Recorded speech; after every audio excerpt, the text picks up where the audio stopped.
Okay, let's do this. So a couple of nights ago, I was at one of the screenings for the newly released documentary called Duty to Disobey. Now, Duty to Disobey is a Tommy Burrows production of a CHD film. So Tommy Burrows is the production company, but Children's Health Defense was instrumental in helping put together this film. And within Children's Health Defense, it was the military chapter, of which I have volunteered for the last 3 years or so, that really carried the heavy load in kind of getting this thing across the finish line. And I was quite happy with the way that the final product came out. I enjoyed watching it Tuesday night. So it was screened at various locations all across the country on Tuesday evening, June 30th, 2026. So a couple of nights ago.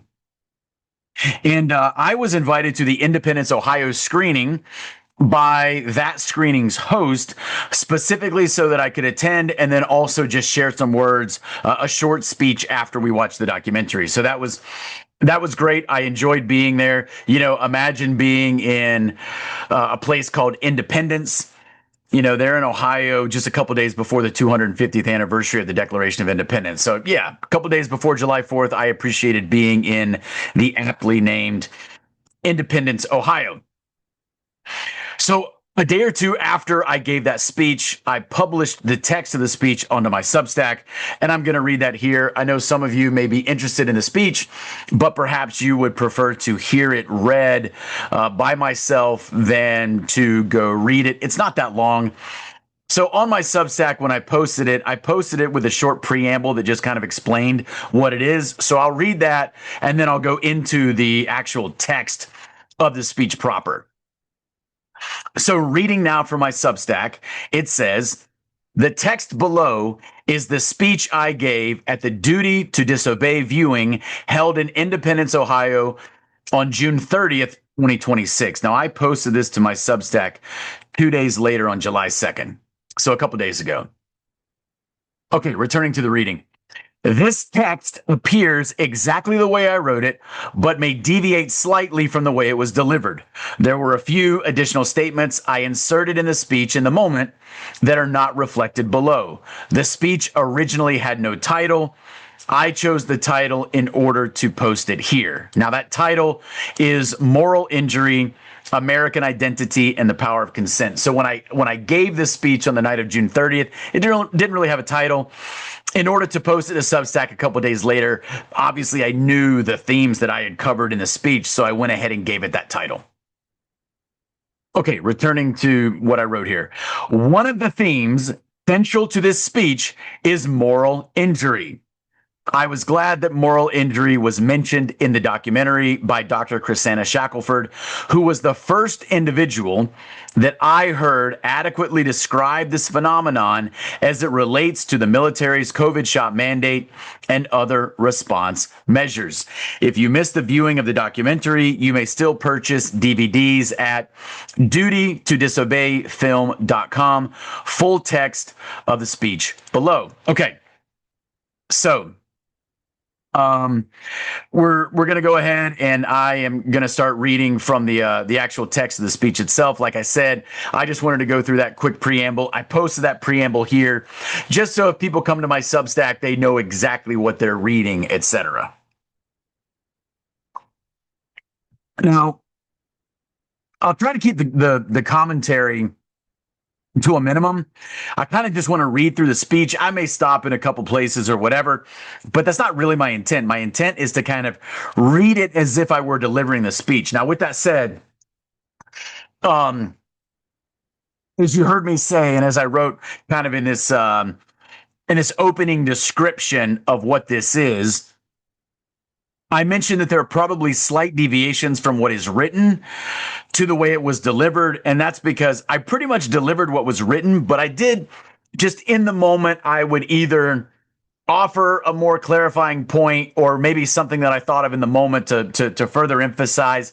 So there were some things that I did kind of say in the moment that are not necessarily captured here, and I don't recall exactly what all of those things were to kind of go back and kind of reinsert them. But those kind of additional comments, they were few in number. All right, so remember, this was delivered on June 30th because I do start the speech. I'm going to read through it now. So I kind of started with this. My opening statement was kind of this loud, boisterous. July 4th starts tonight. Okay, so that was the opening line of my speech. Again, this is June 30th, so 4 days before July 4th, but we had just watched the documentary. It's quite patriotic. We're watching it a couple days before Independence Day, and more specifically, the 250th anniversary of the Declaration of Independence. It's a very freedom-oriented message, so that's kind of why I started with that kind of that loud, boisterous statement. July 4th starts tonight to kind of get everybody kind of motivated and into the speech as I'm starting off. Good evening, everyone. Thanks so much for coming out tonight. It's so good to see all of you, and a special thanks to Jen for hosting tonight. If you would, please stand up if you are currently serving in the military. Please stand up if you are a military veteran. Please stand up if you are the spouse of a service member or veteran. Please stand up if you have ever met anyone in the military. If you have ever watched a military movie, please stand up. If you have ever heard of the U.S. military, please stand up. Okay, is everyone standing? If you are standing, tonight's message is for you. Now, let me just clarify what I was doing there. I was being a little bit funny. The crowd got it. They kind of started laughing as I became increasingly broad in my, category of which group of people should stand up next. Because the point is eventually you get everyone standing up and then you say, hey, if you're standing up, tonight's message is for you. So maybe it's a little bit hokey when I read it here, but I promise it was a little bit funny when I read it that night. They got it. The joke landed. Okay, returning to the speech here. This message is about the military, but is not just for the military. It is for all Americans because it affects us all. And dare I say, it even impacts others around the world. Just yesterday, I was interviewed by a gentleman from the UK, a former British Army officer himself, who was interested in my story as it relates to the issues discussed tonight. We even briefly discussed the documentary. Our message resonates with many people, even those who don't necessarily live here, because they have undergone similar circumstances in many cases. One of the major reasons that it remains important for us to still talk about and call attention to the COVID shot mandate is because its effects still persist. How so? Well, physically, there are service members that likely died from the shots. How many? We may never know. Many service members are permanently injured from the shots. Service members lost their jobs, careers, their livelihood. Others remained in the service, but their careers were permanently altered. These are the harms that we know about, even if we don't necessarily know the full extent. We can acknowledge the physical and financial effects. We can even acknowledge the psychological or mental impacts. But let's talk about the moral effects. What is moral injury? The U.S. Department of Veterans Affairs tells us from their own website that when under, quote, traumatic or unusually stressful circumstances, people may perpetrate, fail to prevent, or witness events that contradict deeply held moral beliefs and expectations, unquote.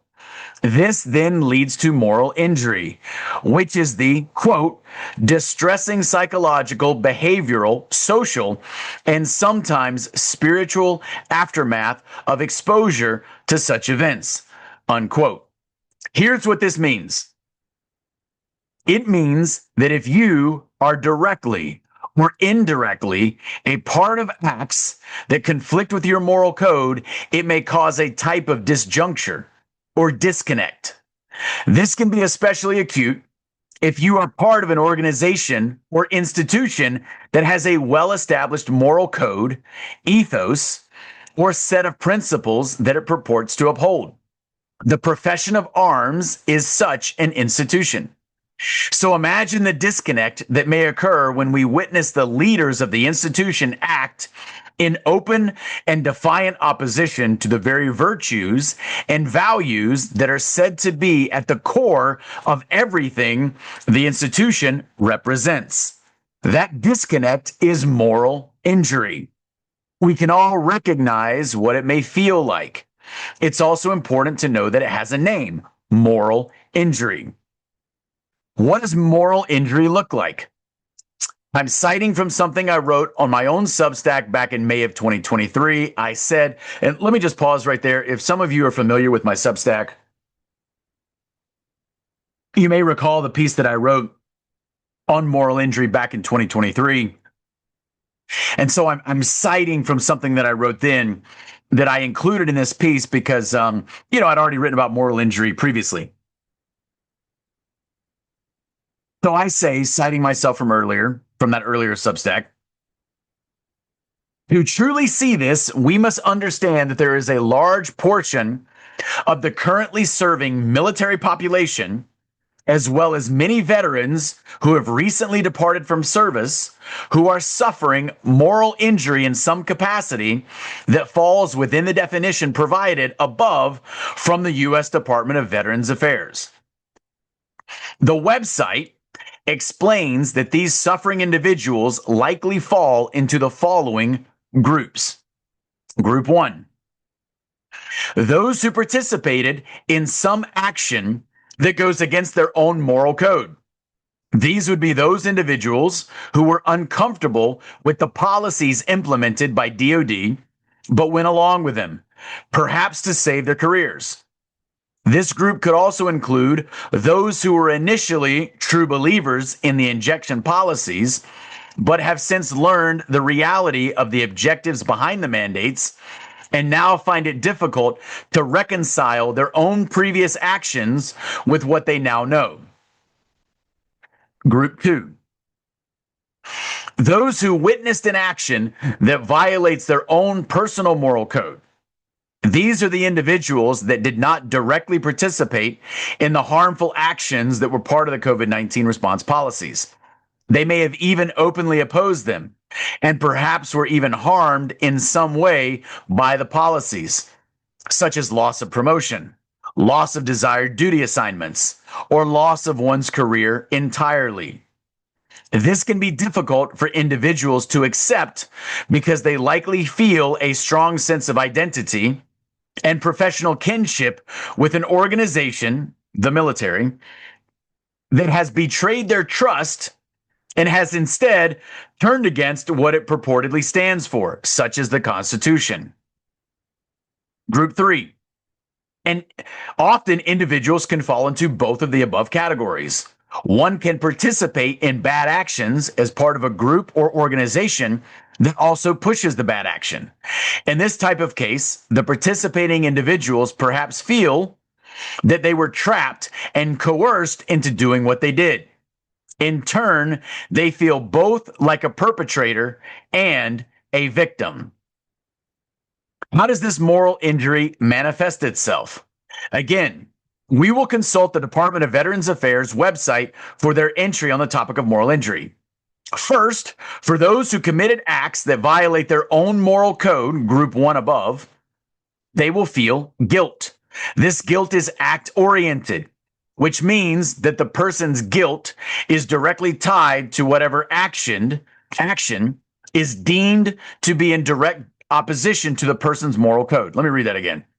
This guilt is act oriented, which means that the person's guilt is directly tied to whatever action is deemed to be in direct opposition to the person's moral code. The feelings of guilt will manifest themselves as something like, quote, I committed a bad act and I feel guilty about the act, unquote.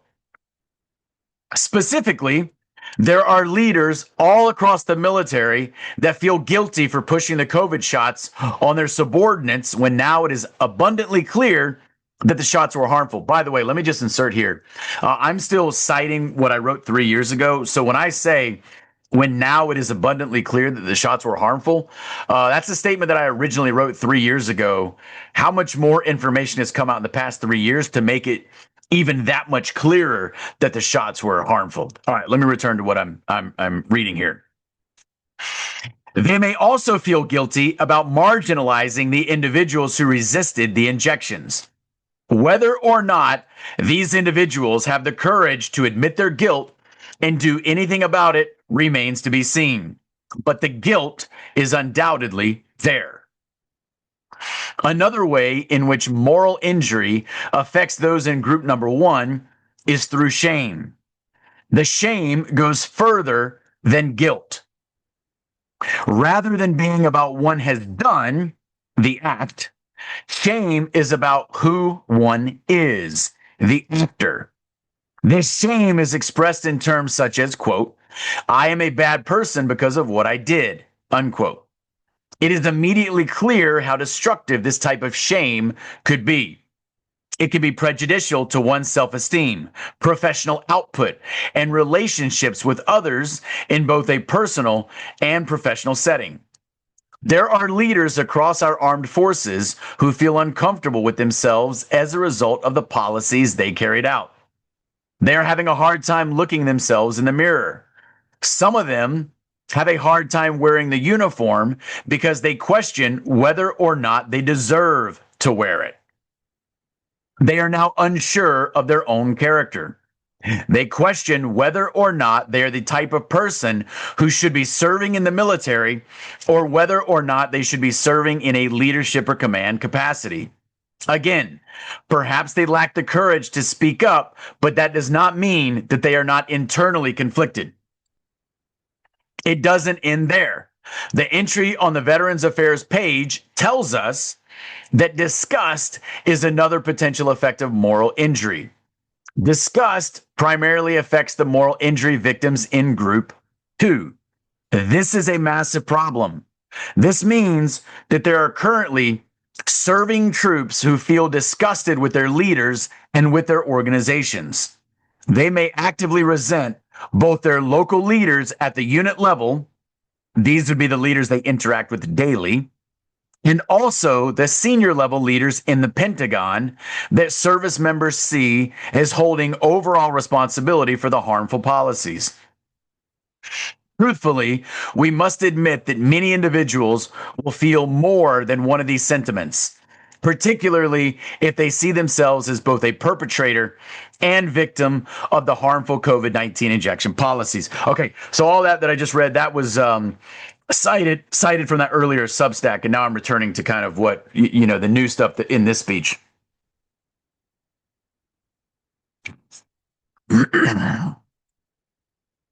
Now let's take this one step further. Let's look at identity.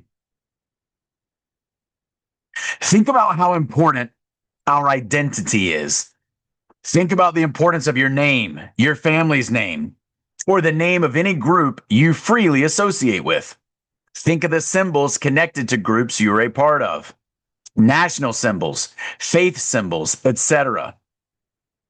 Think about how names and symbols are related to identity. Then think about how culture and values are associated with identity. So how does moral injury potentially impact identity? America, as a nation, also is said to have begun according to a set of principles and ideals. In fact, much of that is infused into the ideals that have formed part of the military ethos. After all, we are a nation born of war.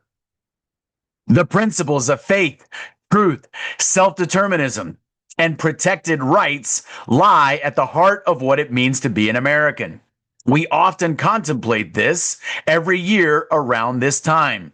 Hopefully, July 4th means more to us than hot dogs and fireworks. Not that those things are bad, they aren't.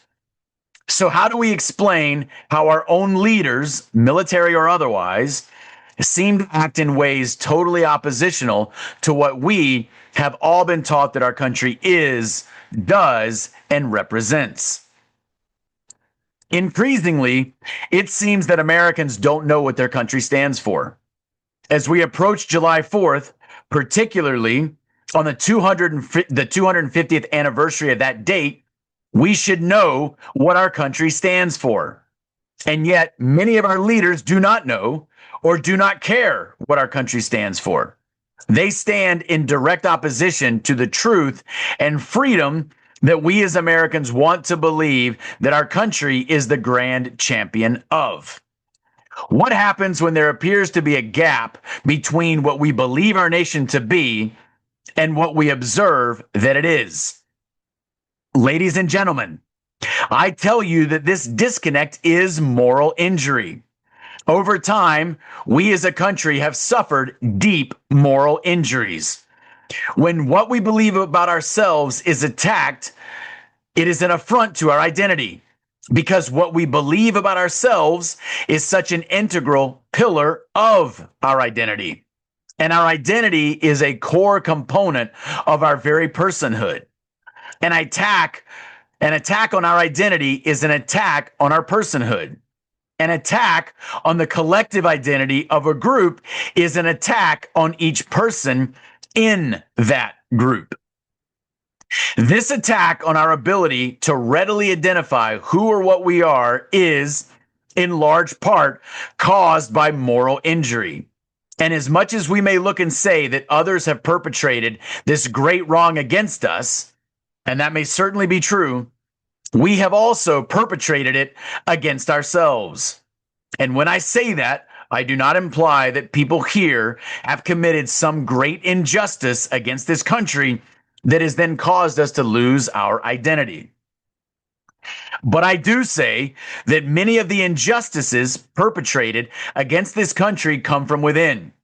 They come from individuals who, in our name, carry out the most sinister actions, often against its own citizens. How are these actions done in our name? First, they are done with our taxpayer dollars. Second, they are done through the nominal assent of our supposed representatives. In a Republican form of government, we have a great responsibility on our shoulders. We are expected to act. We are the ultimate stakeholders.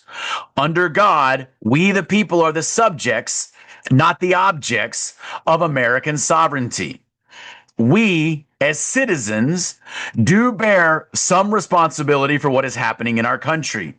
Again, let me reiterate that I'm not laying great blame at the feet of anyone, specifically in this room. Much of what has happened in this nation has happened in spite of our efforts to resist, not because we have facilitated them. However, in the collective, we all bear responsibility. So what do?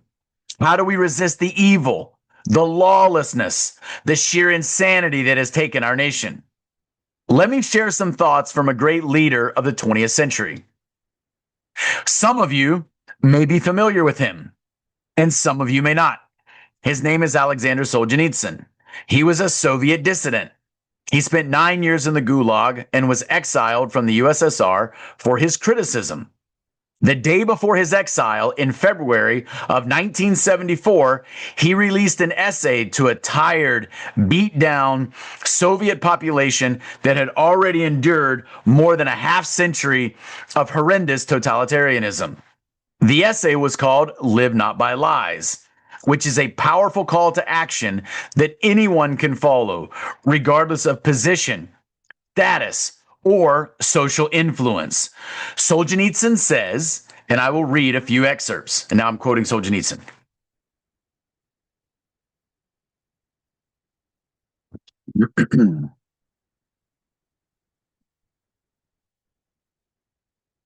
We are approaching the brink. Already a universal spiritual demise is upon us. A physical one is about to flare up and engulf us and our children while we continue to smile sheepishly and babble. But what can we do to stop it? We haven't the strength.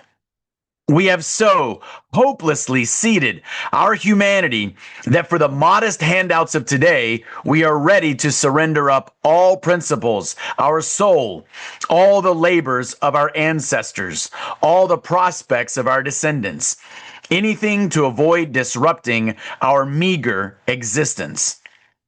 We have lost our strength, our pride, our passion. We have internalized well the lessons drummed into us by the state. We are forever content and comfortable with its premise.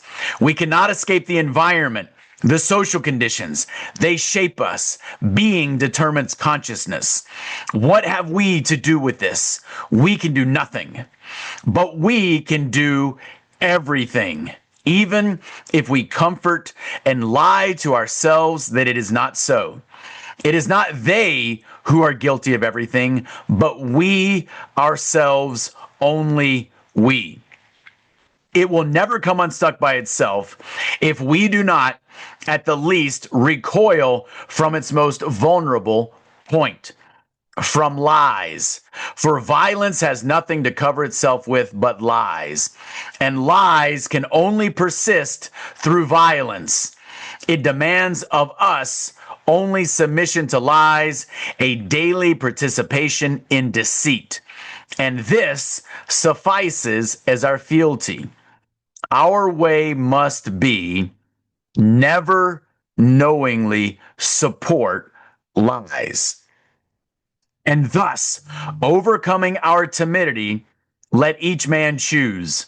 Will he remain a witting servant of the lies, or has the time come for him to stand straight as an honest man, worthy of the respect of his children and contemporaries? So that was all from Solzhenitsyn. It was just some excerpts. There's a lot more in that essay, "Live Not by Lies." And by the way, let me just say here, if you are unfamiliar with that essay, you should go read it. Solzhenitsyn, a man who knew far too well the face of tyranny, explains what we can do. He does not advocate violence here. He does not advocate armed resistance. His primary approach is to withdraw consent. We must not support the lies that prop up the architecture of enslavement. In many ways, direct and indirect, we become the agents of our own destruction through our consent. If there is a July 4th lesson here, do not consent to the aims of those who are bent on destroying this nation. Let's not consent to those who would have us forget our identity as Americans. Many of the most American of Americans were represented in this film tonight. Some of these heroes are even in this room. Let us learn from them. How do we resist? How do we recover the dwindling American identity? We start by refusing to submit to the narratives engineered through lies. We stand for truth no matter the cost. We do the right thing because it's the right thing to do. Personal consequences be damned. We cannot stop what is happening in this country from the couch. We must get engaged. We must get involved. We must be men and women of action. We must recognize the moral injury and seek to heal it by treating it through moral rectitude, through alignment with the very ideals we caused through their abandonment. We must recover our identity as a country. We must be true Americans, no more, no less. And that concludes the speech that I gave in Independence, Ohio on June 30th at that location screening of the Duty to Disobey documentary. Thank you.